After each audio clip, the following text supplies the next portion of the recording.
I am Dr. Holly Howitt. I'm the Executive Director of Beacon Community Connections. Beacon does a lot of things for the community. Our main service line is community care navigation, and that is non-clinical case management.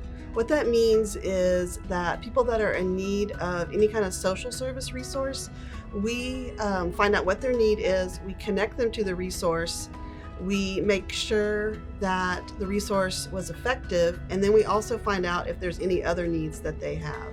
We're not open to the public. We take referrals from hospitals, from jails, and other local organizations, and then we follow them for about 90 days. In Lafayette, there are a lot of resources for people in need. What was lacking was following through to make sure that those services were exactly what the individual needed.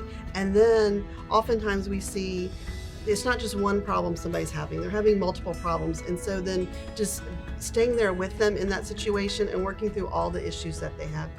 There was nobody that addresses social determinants of health. You go to the hospital, you receive services as far as physical health goes, and then you're out the door, and if you go back home and you don't have electricity or stable housing, more than likely you're going to return to the hospital. That's where Beacon Community Connections comes in. We address those social determinants of health to create a holistic care plan. Part of the issue is that clients don't have the knowledge sometimes. They don't know what's out there. Other times they don't have the confidence to reach out to what might be out there. They think that maybe they won't say the right thing or they won't make the right impression and it's just not going to work out. Again, these are people who've been discouraged by life situations.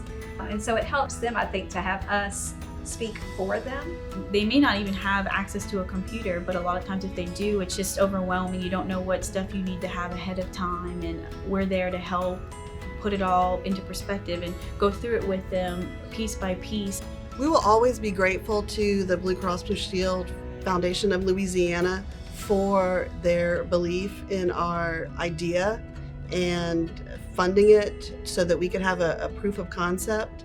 The data that came back, the results that we got from this one-year project allowed us to bring that information to local hospitals and other healthcare organizations who are very interested in expanding this program. It's a good sense of knowing that when our patients are discharged from the hospital, that people are going to follow up with them. And they look forward to that the most, is that it's not just people in the hospital that care about them, but also knowing that people within their own community care about them and want them to succeed.